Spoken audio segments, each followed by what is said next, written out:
Seja bem-vindo. Está começando o podcast Pelo Amor de Deus. Pelo amor de Deus! Pelo amor de Deus!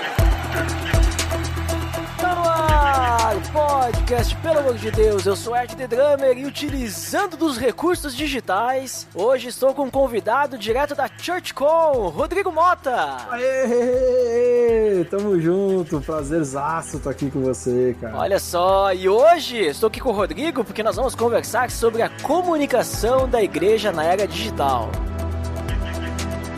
Tá beleza, Edson! Você está escutando o podcast do site peloamordedeus.org.br, que vai ao ar sempre nas sextas-feiras, a cada 21 dias. Inscreva-se no nosso feed para não perder nenhum episódio em peloamordedeus.org.br/feed/podcast, ou pesquise nas plataformas e agregadores de podcast. Curta nossa fanpage em facebook.com/oficialpadd. Nos siga no Twitter através do @_PADD e também no Instagram oficialpadd. Ou entre em contato conosco através do e-mail contato@peloamordedeus.org.br.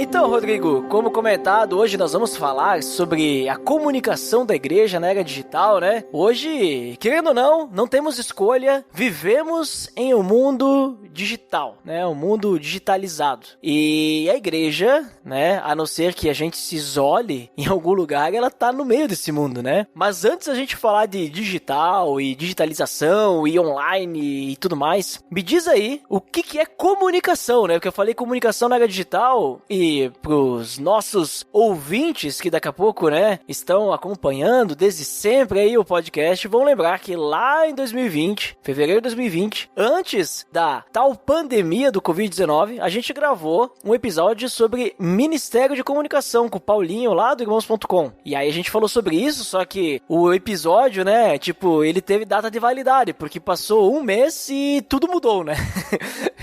Não, o que a gente conversou lá, né, foi revirado depois, né? Mas, então, só pra gente revisar aí, né? Com certeza, o conceito de comunicação não mudou, mas talvez se o nosso nobre amigo e ouvinte não tenha escutado aquele episódio, nos refresca a memória e nos diga o que é comunicação. A comunicação é um conceito escolar, né, de cadeira de estudo. Basicamente é a troca de mensagens, né? Quando eu emito uma mensagem e uma pessoa recebe essa mensagem, eis aí dois sinais que se chamam comunicação, né? Quando você troca signos, sinais, referências de ideias, referências de intenções de algo que você queira expressar, né? Referências de expressões, na verdade, era essa palavra que eu queria falar. Isso é comunicação, tanto para quem envia quanto para quem recebe. E o que a gente fala sobre comunicação profissional é você estabelecer essa ponte entre uma pessoa que tem uma ideia de falar uma coisa e uma outra pessoa que precisa receber aquela informação, né? E aí a sofisticação desta comunicação chama marketing, que é exatamente essa ponte, que é a transação entre dois caminhos aí, alguém querendo vender uma ideia e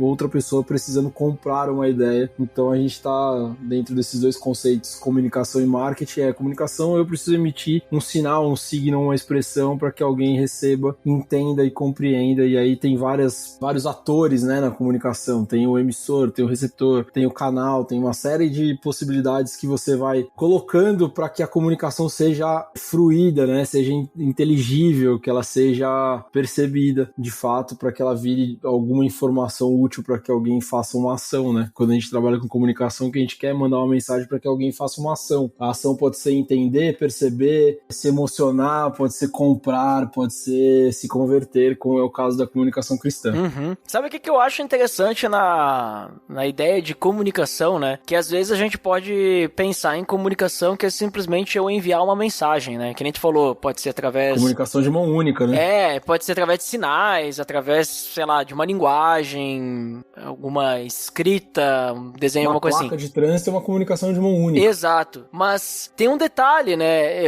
Às vezes a gente pensa só, é só eu enviar, né? Só que se essa comunicação, por exemplo, vamos pegar o exemplo da placa de trânsito que tu comentou agora. Uma placa de trânsito para uma pessoa que nunca estudou placas de trânsito não vai comunicar aquilo que a placa de trânsito quer dizer, né? No caso. Exatamente. É isso aí. A mensagem para que, vamos dizer assim, exista a comunicação, ela precisa ser entendida do outro lado, né? Mesmo que seja uma comunicação de mão única, né? A comunicação por sinais, é sempre necessário que a pessoa que está recebendo aquele sinal tenha o mínimo de conhecimento sobre ele para que ela vire de fato uma informação, né? Essa é a diferença, né? Comunicação, sim, você pode ter uma comunicação de mão única e você ficar enviando uma mensagem, mas aquela comunicação virar uma informação, aí ela precisa que a pessoa tenha repertório do outro lado, que ela tenha mínimo contato, ela tenha sido educada para que ela frua aquela informação e que ela faça com aquela comunicação alguma coisa. E aí, é essa ideia de marketing, né? Principalmente comunicação corporativa também. É você precisar informar as pessoas. No final das contas, é isso que a gente tá fazendo aqui. Isso, exatamente. Tu mandar e ser entendido também, né? Senão tu não alcança sempre, teu né? objetivo, né? Senão você foca a parede. Exatamente. Mas aí é o seguinte, hoje, que nem eu falei, hoje a gente tá num mundo digitalizado, né? E a gente citou uma placa de trânsito, né? Ali, mas como um exemplo. E placa de trânsito é algo físico, né? Existe diferença entre a comunicação digital e a que não é digital, né? Vamos dizer assim, por exemplo, a placa de trânsito. Ou os conceitos, as ideias por trás de toda, qualquer tipo de comunicação é o mesmo, né? A forma de comunicar digital e não digital, vamos dizer assim, ela é a mesma ou é diferente? Cara, eu posso falar alguma coisa aqui agora que eu vou ser massacrado na internet, mas elas são iguais, né? No final das contas, você enviar uma mensagem não muda nada, o que muda é o canal e a forma, em algum momento, como você tá enviando aquela mensagem. E aí sim, o digital começa a ser mais discutido, né? Porque ele muda muito a forma como as pessoas se comunicam, né? E obviamente os canais são completamente diferentes do que a gente tá falando sobre placa de trânsito, um outdoor, né? Eles são muito distintos na execução desse canal. Mas do ponto de vista conceitual, eu preciso mandar uma informação que uma pessoa perceba e entenda. Se isso vai ser numa placa de trânsito ou se vai ser num banner da internet, tanto faz. O que é importante é que eu consiga enviar uma informação que é capaz de fazer aquela pessoa que é meu target, né, que é meu público, compreenda. E basicamente é isso. É que quando a gente fala que a comunicação precisa ser percebida pela pessoa do outro lado, é que a gente tá falando que o receptor é o mais importante da comunicação, né? Então quando a gente fala, principalmente quando a gente vai entrar aí no próximo passo, falar sobre comunicação da igreja, é que a gente precisa fazer comunicação pro outro que vai ver aquela comunicação, não exatamente pra gente que está fazendo a comunicação. Então isso muda, principalmente no nosso ambiente de comunicação cristã, muda muitos paradigmas, né? Porque a gente costuma fazer a comunicação porque eu acordei e ouvi do Espírito Santo que pra mim aquela palavra seria importante. O pastor ou o líder de ministério faz uma comunicação porque pro ministério dele ele acha importante. Mas será que as pessoas que estão ouvindo e que estão recebendo e que estão ao redor daquela igreja percebem e entendem que tudo isso é importante pra eles? Então essa é uma pergunta que a gente precisa entender, e quando a gente tá falando sobre teoria, o receptor talvez seja o ator mais importante da comunicação. Sim, exatamente. E agora que tu falou isso, me remete até assim questões culturais, né? Porque, por exemplo, eu estou de fora de uma cultura, eu sou inserido naquela cultura. Eu não posso falar, né, tratar com as pessoas, levar uma mensagem da forma como eu entendo, sem pensar na cultura delas, porque talvez não pode ser alcançado. Até me lembrei agora de um podcast que a gente gravou, que ainda não foi lançado, será lançado em breve, então olha o spoiler, né? Que é de uma série que a gente tem, Cristãos pelo Mundo, que a gente conversa com pessoas que estão em outros países, que são cristãos brasileiros, que moram em outros países, né? E essa pessoa que eu conversei, ela tá em um país da África, e ela disse que lá as igrejas cristãs, elas se adaptam, né, à cultura local, porque, por exemplo, assim, tu vai fazer um louvor, por que tu não pode usar um tambor, por exemplo, no louvor, né? Só por causa que tá muito relacionado lá às religiões e tal, mas faz parte da cultura deles, né? Sim. Isso faz parte, eles entendem isso, né? Então, as igrejas lá que eles têm lá, eles adicionam os tambores e tudo mais, e eles louvam a Deus igual, né? Mas percebe essa, vamos dizer assim, essa adaptação à cultura do local, e creio que quando a gente quiser comunicar alguma coisa para que seja entendido, a gente também tem que pensar nisso, né? Que a gente falou, o que importa não é o que eu quero, o que eu penso que eu quero falar, mas eu tenho que entender, que nem tu usou no bom linguajar, né, do marketing, o meu target, né? É isso. tem uma coisa engraçada. Uma vez eu tava nos Estados Unidos, num outlet, e aí eu vou falar de um exemplo que a gente pode aplicar em vários lugares, mas é interessante pensar esse exemplo com essa ideia de fazer uma comunicação cheia de ruído. Eu tava num outlet, numa loja de tênis, e aí entra uma brasileira, o lojista era americano, e ela começa a falar, eu quero um tênis 35, em português. Eu quero um tênis 35. E aí ela começa a falar mais alto, mas eu quero um tênis 35. E o cara não tô entendendo o que você tá falando. 35. Aí pegava o tênis 35. Aí falava 35, pausado, gritava e tal. É assim que a gente faz comunicação na igreja. Uma pessoa fora do país dela, tentando fazer com que a pessoa que não entende a língua dela percebeu o que ela queria. O tênis 35. E mesmo que ela falasse em inglês 35, não ia ajudar em nada também, né? Porque a numeração lá é diferente. Absoluto, a numeração é diferente, mas você imagina, ela quer se comunicar, então a primeira coisa que ela precisava fazer era se adequar ao lugar que ela tá. É isso que você falou, se adequar à cultura daquele lugar. Beleza, precisa falar fluente? Não, mas talvez aprender que o 35 é o número 8 e falar o número 8, talvez ela conseguisse ter o tênis que ela queria, não precisava gritar, fazer um escândalo na loja, né? Então a comunicação é muito isso. Esse exemplo parece grotesco, mas eu vivi isso e a comunicação vive isso todos os dias. Exatamente. Não, isso aí é real, assim, e é o que a gente muitas vezes percebe que nem citando as igrejas, às vezes o jovem, né, quer comunicar com os mais velhos da igreja na linguagem do jovem, né? Exato. Eu falei número 8 pro 35, mas eu acho que nem é, tá? É só... Foi o primeiro mas fica como exemplo. Como exemplo.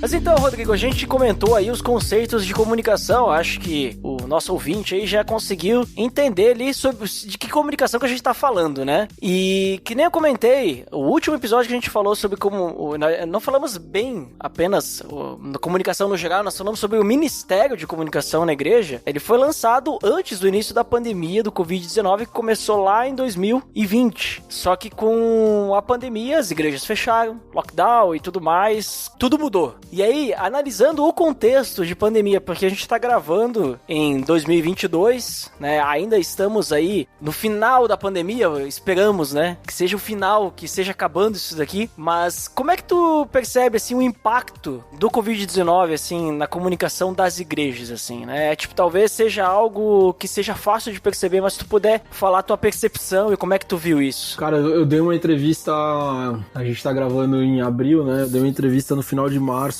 exatamente com essa pergunta, e minha visão é bem pessimista sobre esse caminho digital das igrejas, né? Porque a pandemia foi engraçado porque eu falava sobre digitalização nas igrejas há 7 anos atrás. E eu ainda falo praticamente a mesma apresentação que eu fazia em 2014, 6 anos atrás, né, ou 7 anos atrás, eu faço ainda hoje falando sobre as mesmas coisas. Entre elas, a primeira era que a igreja demonizava o digital, né? Em algum momento a gente fazia os cultos online e os pastores falavam que não queriam colocar grande qualidade ou grandes coisas ali porque tirava os membros da igreja, né? E aí isso era na verdade, isso sempre foi um adversário, né, para a igreja física. E aí, na pandemia, o que aconteceu foi que ninguém ouviu ninguém sobre essa digitalização e sobre a necessidade de ter uma igreja também digital, e aí correram atrás do prejuízo porque foram obrigados, as portas fecharam e a desconexão dos membros era a grande preocupação dos pastores, né? E isso tem várias preocupações por trás disso, tem inclusive a da arrecadação, da igreja fechar, de pagar as contas da igreja e tal. E aí foi uma busca acelerada para que a igreja não fechasse, de fato foi isso que aconteceu. Legal, ficamos 2 anos nesse processo de digitalização. O que aconteceu foi que no final do ano passado, ou talvez no meio do ano passado, quando a flexibilização começou, as igrejas claramente foram desligando os seus botões digitais e foram perdendo todo o conhecimento que foram ganhando nesse 1 ano e meio anterior, que era, uma liturgia diferente, um meio de comunicação completamente diferente, uma possibilidade de alcançar pessoas para além do bairro, uma possibilidade de ter uma igreja transcultural em algum momento. E o que aconteceu foi quando que a igreja abre, os pastores pastores e as lideranças viram que era mais rentável, e essa palavra é horrível, mas essa é a verdade, é mais rentável manter um culto físico e gastar as atenções todas no físico do que montar um culto digital e você não ter grande possibilidade de arrecadação e de impacto de pessoas no final das contas, porque quando você vai diminuindo investimento, você para de investir e você não vai, né? Não vai ter retorno sobre aquele investimento. Então o que eu vejo hoje é que as igrejas já perderam completamente a mão. Igrejas grandes, que tinham grandes investimentos em equipamento, grandes possibilidades de fazer um trabalho digital, estão completamente offline. Então quando você fala, pergunta, qual que é o cenário? O meu cenário é completamente pessimista, é completamente triste em algum momento, porque o quanto que eu trabalhei no começo da pandemia para ensinar as igrejas a pensar em digital como uma versão de missão de longo prazo, eu não sei nem quantas horas eu trabalhei por dia naquela época, e agora eu vejo as igrejas desligando os botões, deixando a missão de lado e querendo voltar a fazer aquela rede social básica que não serve para nada e nem para ninguém. Então esse é uma visão talvez mais pessimista, um pouquinho mais cansada, mas é uma visão realista do que está acontecendo agora, né? As igrejas voltaram à plataforma dos anos 2005, 2007 nas redes sociais, de fazer banner, anunciar culto, etc. E estarem muito pouco preocupadas com a parte relacional que a internet oferece para que elas façam a missão. Mas, então, o que eu percebo, assim, da tua visão, né? Uma visão pessimista, mas eu não diria pessimista, eu diria realista, né? Porque é a realidade, né? Infelizmente. É que deu a pandemia ali, fechou tudo, foram obrigados, né? Todos nós tivemos que ficar em casa. E aí, vamos correr atrás do prejuízo, né? E fazer, pelo menos, o streaming do culto. É pouco, né? Cá entre nós é bem pouco, né? É o mínimo. Sim, seria... acho que muitas fizeram só isso também, né? Só o streaming deu. Né? E aí virou uma commodity o streaming, né? Que nem soja. Sem soja a gente não vive, né? Sem petróleo a gente não vive. Sem, sei lá, que minério que é commodity? Algum minério é commodity. Então sem o streaming as igrejas não vivem, porque tem que ir lá atender um irmãozinho que não consegue até a igreja. Mas eles não estão vendo que isso é uma parte de uma missão, de aumentar o alcance da igreja. E isso é triste. Isso é bem triste. Mas então daí ficou só nessa e aí algumas até, que nem tu falou, até foram um pouquinho mais atrás de fazer algum processo digital, online, alguma coisa assim. Mas aí agora, no momento que pôde voltar, se perdeu. Algumas até nem o culto online tem mais, né? Agora não precisa mais, vamos dizer assim. Cara, são pouquíssimas igrejas que estão fazendo alguma coisa diferenciada na internet, né? Das que eu conheço e tenho contato mais perto, assim, a que eu vejo que faz uma igreja online mesmo, um pouco mais elaborada, é a DAI, do pastor Rodrigo Soeiro aqui em São Paulo. As outras todas estão fazendo o básico, que é esse streaming, alguma coisinha lá de pequeno grupo digital, tal. Mas o bom uso da internet para alcançar, para reter, para educar, para discipular as pessoas, não se faz mais, né? Faz o básico, e aí o que acontece é que no final das contas ninguém percebeu que a guerra da internet é sobre a atenção das pessoas. E como que você vai ganhar a atenção das pessoas competindo no mesmo ambiente onde tá o Bradesco, onde tá a Coca-Cola, onde tá a Apple, onde tá esse monte de anunciante, inclusive os anunciantes pequenos, como essas lojas que você, sei lá, loja de carro, que você procura um carro, de repente você fica vendo aquele monte de story passando sobre loja de carro. Essa é a competição da igreja hoje, é sobre atenção e sobre um ambiente que é extremamente disputado. O que as igrejas estão fazendo nesse lugar? Nada. Absolutamente nada. Então tu diria que hoje as igrejas elas precisariam ter uma presença no online, né? Tipo, o offline não basta, né? As igrejas precisam ter uma estratégia digital. E aí a primeira coisa para uma estratégia digital é perguntar por que a gente tem que ter uma estratégia digital, porque hoje eu tenho recomendado para muitas igrejas nem fazerem. Não precisa. Porque se for para fazer meia boca ou se ficar só fazendo streaming, eu prefiro que a igreja gaste dinheiro comprando cesta básica e batendo de porta em porta do lado, perguntando se alguém tá precisando de ajuda. Ou fazer banner para lembrar do culto de domingo? Não faz sentido nenhum, porque o culto de domingo ele faz o todo banner mundo já pra lembrar sabe, o próprio membro, né? O cara já sabe. não vai convencer ninguém a fazer o banner de domingo, não vai convencer ninguém novo a ir lá na igreja. Quem vai convencer alguém novo aí na igreja é o membro que tá feliz de estar naquela comunidade e vai convidar alguém, amigo, confiável, que ele vai levar pra comunidade. E a igreja deveria usar o digital sob a mesma lógica, né? Então, já que eu tenho uma comunidade digital, que é a lógica da rede social, né? Um lugar comunitário, então eu preciso usar a lógica de apresentar a minha igreja, reter as pessoas aqui, fazer dessas pessoas parte do meu legado de missão, né? Eles são missionários comigo. A partir dessa lógica de que eles são canais, que eles são missionários, a gente começa a convidar as pessoas para continuar com a diferente. Ninguém faz isso, cara. Esse é o triste. Ninguém entendeu a lógica digital. A lógica digital é uma lógica relacional, uma lógica de cuidado, uma lógica de conversa. E as igrejas só querem vender tal qual a Casas Bahia, que é o culto de domingo. Então, assim, como é que funciona, Rodrigo, a comunicação digital no caso das igrejas? Porque eu tenho percebido, assim, você tem falado, que muitas vezes as pessoas vão pensar que comunicação digital é o quê? A gente tem uma página lá no Facebook, uma página no Instagram, o canal de vídeos no YouTube, e aí ficar postando, sei lá, mensagens ali e tudo mais. Tipo, mas me parece, pelo que tu tem falado, que isso não é uma comunicação estratégica, né? Porque daqui a pouco vai ser só mais do mesmo, vai estar batendo aí contra grandes agências, né, que estão tentando captar a atenção das pessoas e não vai ser efetivo, né? O que tu diria, assim, que realmente seria, vamos dizer assim, um trabalho de comunicação digital, né, pra igreja, assim, o que compreenderia isso que, vamos dizer assim, não é só mais do mesmo, assim, do que todo mundo faz, assim? A primeira coisa é que eu tenho que mudar o tempo do verbo que você usou, né? Não é vai, é já é. Né? Já tá sendo ruim pra caramba.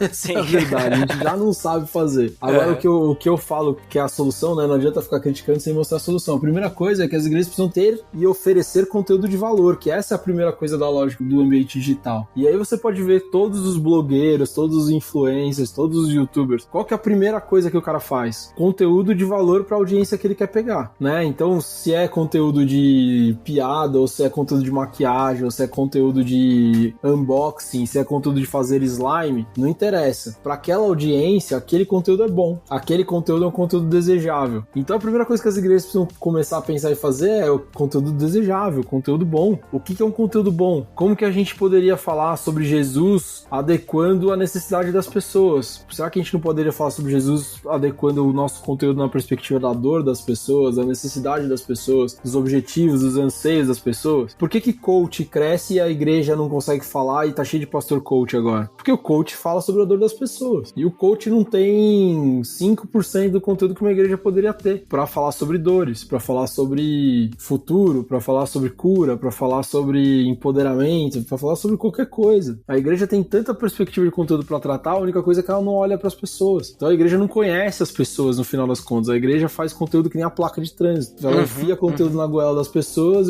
e aí torce pra que as pessoas entendam. E nem sempre elas passaram no cursinho do trânsito. E aí não entende. Aí o que acontece? A gente faz uma massa de crentes que não entendem absolutamente nada sobre Jesus e sobre a Bíblia. E aí eles param naquela coisa da magia, né? Que é o que a gente mais vê hoje no cristianismo, principalmente neopentecostal, e esse cristianismo meio esquizofrênico que a gente tá vendo na televisão, né? Que é um cristianismo mágico que se mistura com outras matrizes de religião e que as pessoas estão indo lá só pra curar pecado, pra fazer uma barganhinha com Deus e pra ver se consegue uma cura meio que emergente, assim, né? E aí isso acaba com qualquer possibilidade de fazer um bom conteúdo digital. O conteúdo digital tem outra coisa, que é, além de ser bom, ele precisa ser crível. As pessoas vão atrás de coisas que são de verdade, que param de pé, que fazem sentido pra elas. Então você tem que fazer um bom conteúdo e que de fato as pessoas possam investigar e falar, não, de fato isso aí acontece. Isso é bom, isso aí eu recomendo. A terceira coisa é que a lógica digital é uma lógica de coparticipação. As pessoas participam junto da construção do conteúdo da igreja. Que pastor que anda deixando o membro regular fazer conteúdo com ele nas nossas igrejas hoje? Nenhum, porque o pastor é a autoridade, o pastor é o enviado de Deus, ele é ungido e só ele pode fazer conteúdo, mas o membro lá da cadeira do fundão também não pode fazer junto com você, pastor, o conteúdo, porque a lógica digital precisa que as pessoas compartilhem as coisas, precisam que as pessoas se engajem e queiram fazer parte, queiram pertencer daquele conteúdo para que elas compartilhem. Então essa trinca aí é muito importante, bom conteúdo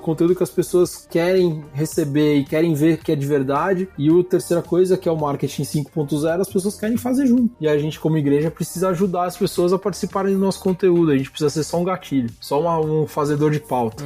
Então as igrejas precisam entender que é isso. A outra coisa é que também é difícil, e aí não é uma crítica à igreja, é difícil pela quantidade de capacidade de investimento que a gente tem, é que o digital é 24/7, né? Então as pessoas querem falar com o pastor na hora que elas estão passando uma dor. Isso pode ser às 3 da manhã, às 4 da manhã, e aí o problema é que quando manda uma mensagem e ninguém responde, o cara desiste. O cara vai falar, se a igreja não me atendeu, eu vou ver se aqui o centro de Umbanda aqui do lado me atende, porque eu tô querendo me matar. Quem me salvar primeiro leva a minha fé. E isso tá acontecendo também. Então o mundo digital precisa ser absorvido pela igreja, pro bom conteúdo, pro conteúdo de qualidade, conteúdo crível, com a possibilidade de fazer do crente de fato um cara missionário e não um bebezão que tá lá só pra ouvir o pastor falar e dar a bênção e voltar pra casa e depois ele chorar de novo no domingo que vem. E essa outra coisa que a igreja precisa entender que o digital faz ela ser uma igreja muito maior do ponto de vista de consumo de conteúdo, né? Muito mais presente em tempo do que ela é fisicamente. Quanto tempo um crente passa na igreja fisicamente? Qual que é a capacidade máxima do tempo que o cara passa lá? 4 horas, 5 horas numa semana? No digital ele pode passar o quanto tempo ele quiser. O brasileiro tá no digital 10 horas por dia. Uma coisa que tu falou que eu achei bem interessante é sobre a questão de que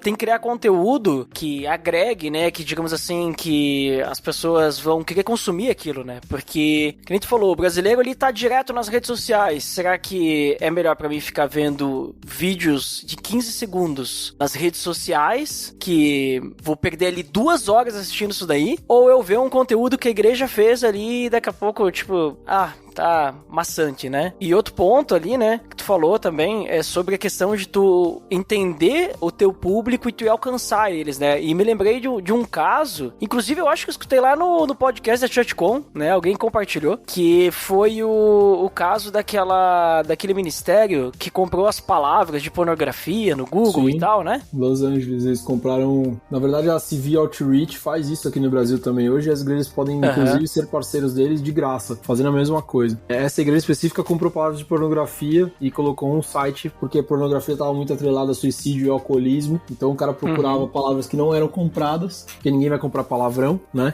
Custa barato, no final das contas, no bid do Google. E aí eles compraram uma série de palavras e jogavam para um site do você precisa de ajuda, a gente tá aqui para te ajudar, né? Então é um hacking, né?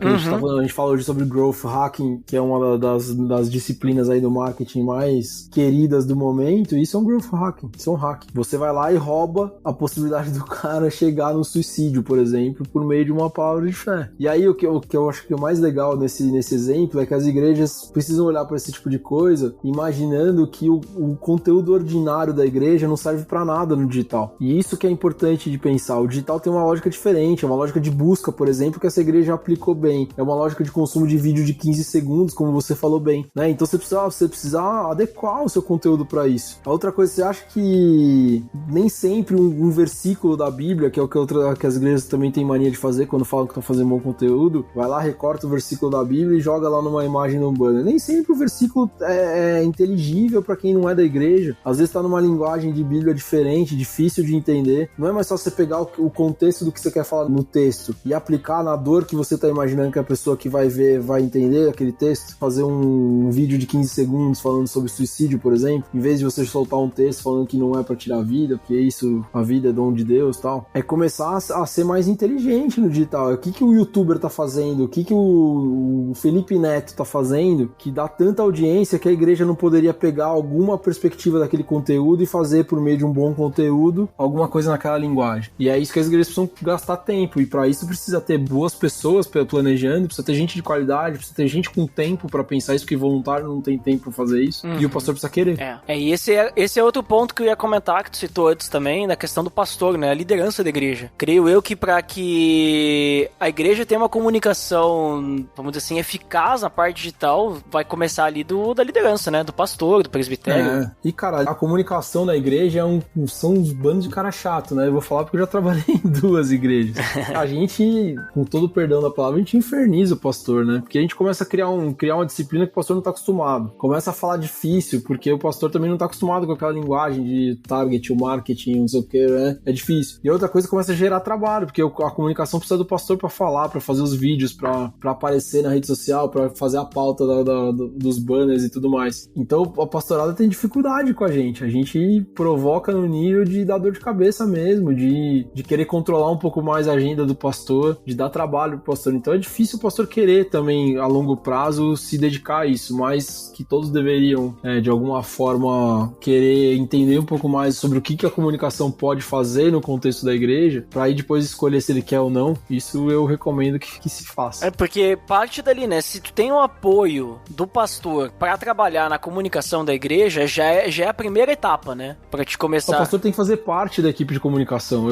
Eu falo isso nas minhas palestras. O pastor é o número 2 da comunicação, porque ele é o cara mais importante da igreja, ele é a voz da comunicação, e ele é um cara que apoia, que aprova, que fala o que tem que fazer, o que não tem que fazer, né? né? Isso é fundamental, não adianta ele não querer e querer a comunicação, não querer fazer parte e querer a comunicação, aí não vai dar certo nunca mesmo. Não, porque que nem tu falou antes da pandemia, esse negócio, por exemplo, de fazer streaming do culto, era mal visto, né? Porque, daí a pessoa não vai vir, vai ficar em casa pra assistir em casa e tudo mais. Então já começa daí, né? Tipo, e aí, como é que vai ficar a parte da nossa comunicação offline daí, no caso, né? Se o pessoal tá vendo tudo digital, aí a gente não alcança mais as pessoas, não, porque o digital, ele ajuda, né? Mas não é a mesma coisa do que eu conversar com a pessoa, né? Aí a pessoa vai começar a frequentar a igreja só pela internet, né? Então tem esse tipo de pensamento ainda, né? A gente concorda. Sim. Claro, eu conversar contigo agora pela internet não é a mesma coisa se a gente estivesse frente a frente. Mas você imagina se a igreja se prepara pra fazer da internet um ambiente que tenha pelo menos possibilidades parecidas com o que tem o físico. Aí você para com essa discussão, porque aí você vai deixar a escolha pra pessoa. E você vai dar todas as possibilidades de servir, de ofertar, de participar de um pequeno grupo, de ter uma conversa pastoral, de ter um tempo de oração. Você vai deixar pra pessoa escolher se ela quer no físico ou no digital. Eu também acho que o digital não é, né? Eu escrevi um livro que fala que não existe igreja online. Eu também acho que a igreja online, 100% online, não faz o menor sentido. Porque a igreja é uma comunidade de fé, a gente precisa caminhar junto, a gente precisa aprender junto, a gente precisa se discipular, né? Isso é muito uma questão física, né? O digital tem uma série de complicadores nesse processo. Entre eles, a gente emula as nossas personalidades no digital. Eu posso ser quem eu quiser aqui falando com você. Você não tá me vendo, você não tá vendo minha expressão corporal, né? Quem tá nos ouvindo aí não me conhece. Então eu posso ser o personagem que eu quiser aqui. Então, este ponto pra uma igreja é um complicador quando você fala, não, eu quero ter uma igreja online. O que você vai fazer? Uma igreja de avatar que cada um simula o que quer e ninguém vai querer ser exortado, ninguém vai querer ser pastoreado porque eu tô atrás de um bunker aqui no final das contas. Mas, ao mesmo tempo, a igreja que quer ser híbrida, ela pode fazer dessa multicanalidade dela uma opção de escolha pra quem tá lá. Porque eu posso estar aqui em São Paulo e querer participar da sua igreja, se a sua igreja for uma igreja legal, que me acolhe. E qual que é o problema nisso? E se eu quiser ser da sua igreja, daqui de São Paulo, e sua igreja não oferecer todas essas possibilidades, eu nunca vou ser da sua igreja. Exatamente, né? Então, porque às vezes aí fica naquela questão, né? Mas aí não é a mesma coisa, aí fica nesse preconceito, né? Fica nesse preconceito, só que medo. Só que tem que quebrar essa barreira, né? Mais que preconceito é medo. Medo, É medo. Porque o pastor tá medo acostumado de perder, né? Os membros, isso. né? O pastor tá acostumado a olhar do púlpito e ver a igreja cheia, né? Ver as cadeiras ocupadas. A hora que não tem mais cadeira ocupada, ele tem medo. Mas então, assim, pelo que eu tô entendendo de toda essa nossa conversa, que o ideal, vamos dizer assim, beleza, a gente tem o nosso jeito antigo de fazer igreja, né? Que vai continuar sendo feito, mas a gente tem que se aproveitar da digitalização, da tecnologia, né? E também alcançar novos públicos que estão ali no digital, né? Porque, querendo ou não, beleza, nós vamos ter pessoas que a gente não vai alcançar pelo digital, mas tem pessoas que a gente só vai alcançar pelo digital, provavelmente, né? Vai ter situações assim, e o digital tá aí pra auxiliar, não pra atrapalhar, né? Acho que esse é o pensamento que a gente tem que ter também, né? Mas aí, Ed, eu acho que é um negócio que a gente tem que se perguntar, assim, cara, eu vou fazer bem feito o digital? Eu quero mesmo esse negócio?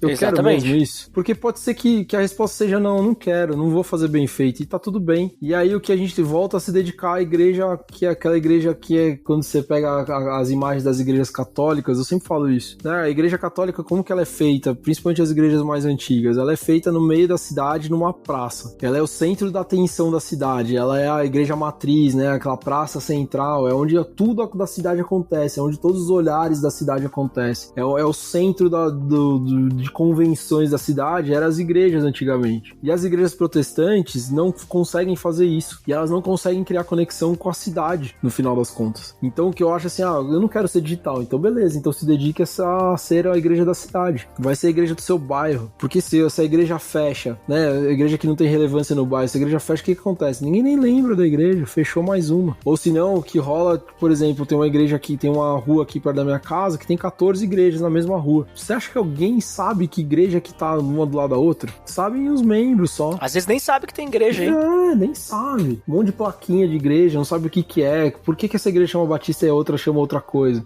No final das contas, assim, as igrejas não são relevantes nenhum. Aí outro detalhe, todas essas 14 igrejas estão numa rua comercial. Não tem casa perto dessas igrejas. Como que o cara faz uma missão de conexão de pessoas, por exemplo? E aí, pra mim, essas igrejas deveriam ser questionadas. Você quer fazer igreja por quê? Você tá querendo fazer uma igreja digital? Você tá querendo fazer uma igreja local? E se você tá fazendo uma igreja local, local, por que você tá num lugar que não conversa com as pessoas, né? Então as perguntas sobre se é digital, se não é digital, são as mesmas para uma missão que é eficaz ou não. E aí você tem que se perguntar, então se for digital, eu quero fazer uma missão eficaz. Beleza, então, famoso Nike, né? Do it. Just do it. De qualquer forma, digital ou não digital, híbrido, né? O importante, o ideal é a gente ser relevante, né? Onde quer que esteja, não ser mais do mesmo ou simplesmente tá aí sem fazer diferença nenhuma no ambiente que a gente tá, né? Não, e cara, é uma coisa que eu não falo muito abertamente, assim, mas eu falo com amigos e eu vou falar aqui porque eu tenho certeza que o seu podcast a gente tá entre amigos, né? Estão ouvindo a gente pensando no bem da igreja. Mas, hoje no Brasil, até 2016, eram 14 mil novos CNPJs de igreja por ano. A gente já tava, se for fazer essa conta progressiva aí, a gente já deve estar com umas 120, 130 mil igrejas protestantes no Brasil. A minha primeira pergunta é, a gente precisa de tanta igreja no Brasil? E a gente, quando fica discutindo a igreja e a relevância da igreja, será que essas 130 mil igrejas estão fazendo alguma diferença no Brasil? A outra coisa é, você olha pra política e pra ética social que a gente tem implementado num país que daqui a pouco vai ser 50% do país protestante. Será que as nossas igrejas estão ensinando nós crentes a sermos pessoas melhores, seguindo os direcionamentos que estão em Gênesis de mordomia desse lugar aqui, de cultivo desse lugar? Então acho que a gente tem que começar a se perguntar se de fato as igrejas estão sendo igreja, porque aí chegou no ponto que eu queria falar, hoje a igreja, infelizmente, quando você vê esse número absurdo de igrejas, e não tô falando de todas, né, mas tô falando de muitas que a gente vê claramente, principalmente na televisão, elas viraram cabides de emprego, são bons empregos para líderes de igreja. Uma igreja arrecada facilmente o que o cara vai ganhar como executivo de uma empresa, trabalhando muito, muito mais do que numa igreja. Então quando a gente tá nessa crise que fica discutindo, qual que é o melhor pra igreja, o que a igreja tem que fazer, o que a comunicação vai alcançar pessoas, a gente tem que discutir qual que é a intenção do porquê que as igrejas estão crescendo e nascendo, porque no final das contas o cerne dessa discussão, se é bom, se é ruim, se a gente faz comunicação ou não, tá ali. A gente faz comunicação pra quê? Pra aumentar essas igrejas que não estão sendo efetivas em absolutamente nada? E é por isso que eu recuso muito trabalho. Se eu vejo que o projeto e que as intenções não são as intenções que me parecem alinhadas com o que Jesus faria, eu não trabalho pra esse tipo de igreja. Eu mais recuso trabalho do que eu pego, por exemplo. Porque claramente esse tipo de questionamento que eu tô fazendo aqui pra vocês que estão nos ouvindo agora, ele cada vez mais ressoa como grilos na sala, né? Como ecos gigantes, assim, não tem uma resposta. Ou a resposta é essa que eu tô tentando fazer a gente chegar juntos aqui pra gente mudar essa realidade. E isso que tu tem falado também, né, Rodrigo? Eu creio que daqui a pouco... mas isso é só mais pra igreja grande, né? Que tem estrutura e tal, né? Que tu falou assim, né, e tal. De ter pessoas trabalhando em cima disso. Porque tu vai pegar uma igreja pequena, não tem condições de pagar nem uma pessoa, né? Mas mesmo assim, uma igreja pequena, ela também tem condições de trabalhar, vamos dizer assim, pensar, talvez não na cidade inteira, mas no seu bairro, na comunidade onde está inserida, pensar em como utilizar as plataformas digitais para também alcançar essas pessoas, né? Talvez uma escala menor, né? Não vai, talvez, ser coisas grandiosas, eles não vão utilizar, fazer algo assim com equipamentos caríssimos, mas dá pra fazer, né? O que tu me diz aí sobre isso? Dá pra trabalhar de uma forma criativa, né? Em querer, que nem tu falou, eu gostei do termo que tu usou, né? De a gente entender a dor da pessoa e chegar lá pra ajudar a pessoa, né? E aí a resposta tá justamente nesse finalzinho aí que você falou, que eu achei sensacional também. A igreja pequena pode usar o digital só pra pastorear melhor as pessoas. E isso quer dizer que o WhatsApp pode funcionar super bem pro pastor perguntar se as pessoas estão bem, se estão precisando de uma oração, pra mandar um conteúdo pra aquela comunidade. E pronto. Não precisa fazer transmissões ao vivo com 8 câmeras, GRU e etc. Não é sobre isso o digital, né? O digital é alongar a nossa possibilidade de relacionamento. Tem uma professora da Paris School que falava que em 2025 a gente já não saberia mais quando os nossos relacionamentos começariam no físico ou no digital. E isso ela tá querendo dizer que o digital vai ficar tão presente na nossa vida que a gente não vai mais reconhecer quando ele começa e quando ele termina. Beleza, isso é óbvio da frase dela, mas o que ela tá falando por trás disso é que este canal digital, basicamente, ele é um canal de relacionamento tão bom que a gente não vai saber se começou aqui ou se começou ali. É bom do mesmo jeito, ele funciona. Ele nos abastece, né, do ponto de vista de calor, de contato, etc. O digital nos abastece quando a gente tá falando de relacionamento. E ele é um meio relacional. Então as igrejas precisam ir pra esse lugar. E alguém gasta algum dinheiro usando o WhatsApp? A não ser quando o cara faz um golpe. porque o resto é de graça. E é isso, as igrejas podem começar com 100 pessoas, só o pastor pode começar sozinho. O que ele precisa fazer? Cara, um bom grupo de estudo, um bom grupo de conteúdo no Telegram ou no WhatsApp. Não adianta ficar mandando bom dia pra todo mundo às 6 da manhã com PPT, é fazer bom conteúdo, inspirar as pessoas. A outra coisa é se mostrar presente pras pessoas que elas possam se conectar com ele, né? Então, ó, você precisa de oração, eu tô aqui, me chama. Você precisa de ser acudido, me chama também, eu tô por aqui. E se fizer só isso, já tá mais que bom. Se todas as igrejas conseguissem fazer isso com seus membros, já resolveria 80% da crise do digital nas igrejas. Acho que é isso, assim, as igrejas precisam se reinventar e se reinventar não no sentido de fazer coisas novas ou criar mais ferramentas, é se reinventar na ideia de querer fazer bom conteúdo e querer conversar com pessoas. Enquanto as igrejas não quiserem, principalmente as grandes, não quiserem mais se relacionar com as pessoas, elas só quiserem ter as pessoas lá dentro como membros de um clube, aí o digital nunca vai fazer sentido.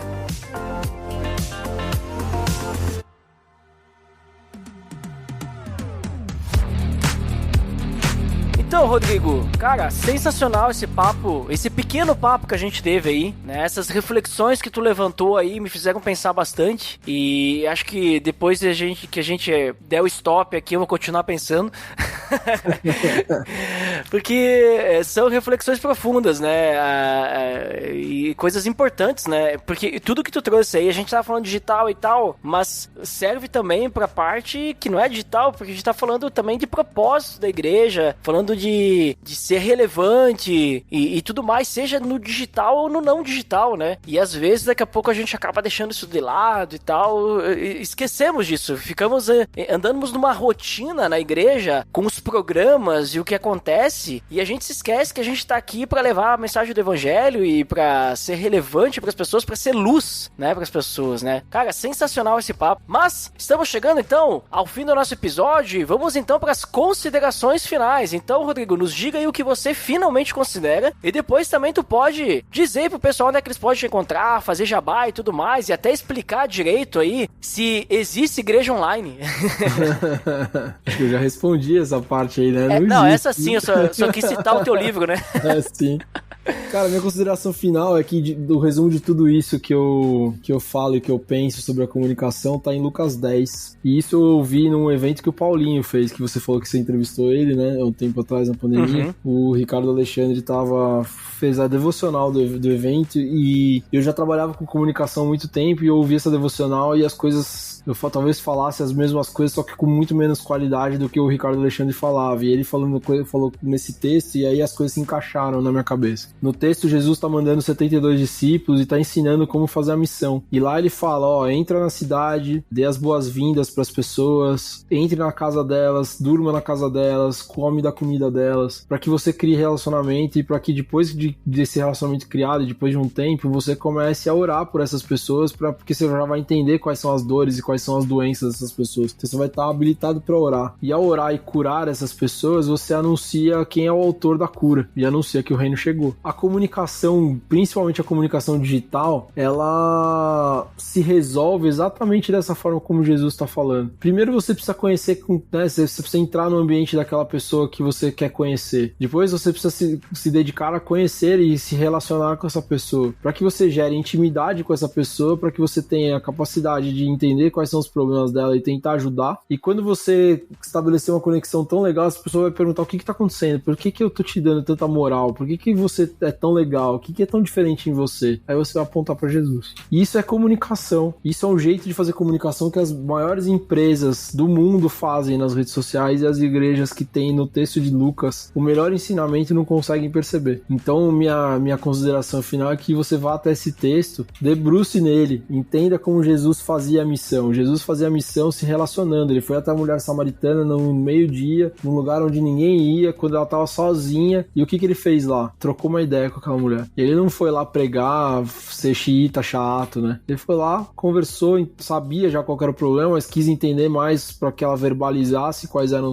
as dores dela e mandou ir e não pecar mais. Anunciou ali que o reino de Deus chegou, que transformou, que ele era a água da vida, né? E é a mesma coisa que está em Lucas 10, dos milagres que Jesus faz no tanque de Betesda, é a mesma coisa. Ele vai lá, fala pro cara que tava 38 anos parado no tanque, tentando achar a bênção, e fala, pega a tua cama e sai fora, velho. Intencionalmente novamente ainda pra falar que ele tinha feito milagre pro cara poder falar ali que ele fez milagre no sábado, né? Então Jesus fazia desse jeito, ele conversava, se relacionava e dava a cura e depois anunciava quem é o autor da cura. E a gente só precisa fazer isso por meio da comunicação e talvez por meio das igrejas, né? Quando a gente transcende um pouco esse assunto que a gente tá falando aqui, falando sobre missão, sobre propósito. Eu não falo muito sobre comunicação. Minha desculpa é comunicação, mas eu tô falando sobre como a igreja deveria se comportar. E aí, como me achar, né? Isso, fala também onde é que o pessoal te acha, faz teus jabás aí, os livros, ChurchCon e tudo mais. A ChurchCon deu um tempo, né? Se esse podcast vai entrar aí, a gente já vai ter dado um tempo, por tempo indeterminado. A ChurchCon parou, na verdade. Mas os produtos da ChurchCon e os conteúdos da ChurchCon estão lá. Então você pode acessar a pós-graduação aberta nas redes sociais, que é no @ChurchConBR, no Instagram. Tem muito conteúdo legal sobre tudo isso que eu falo e tá lá, ele só não tá sendo atualizado mais. Por lá também você vai achar na bio um link onde tem todos os acessos para a compra dos 4 e-books, que é o Não Existe Igreja Online, 10 dicas do manual de sobrevivência para comunicadores cristãos,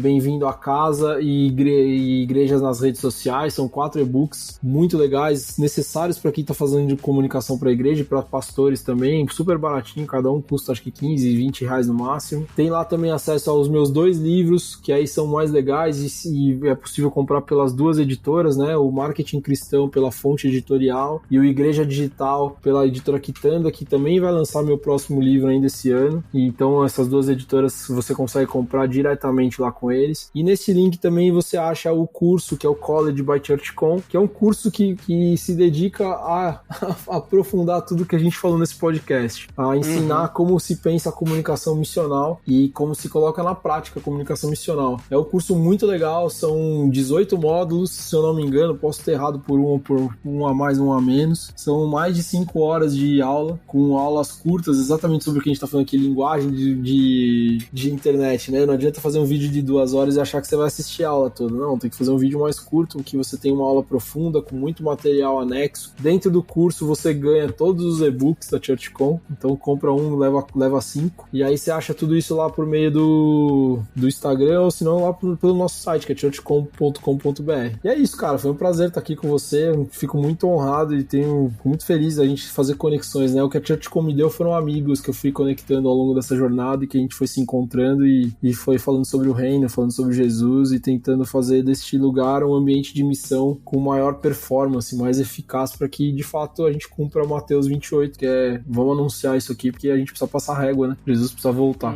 Show de bola, inclusive, ó, link no post de todos aí, os links que tu citou, né? E muito obrigado aí, Rodrigo, por participar conosco, por trazer aí todas essas reflexões, por compartilhar a tua experiência também, né? Que tu tens aí com a parte de comunicação nas igrejas e, bom, de vida também, né? Querendo ou não. Mas muito obrigado mesmo por gravar conosco e pra você que nos escutou até aqui, muito obrigado também e até o próximo episódio. Até mais! Valeu!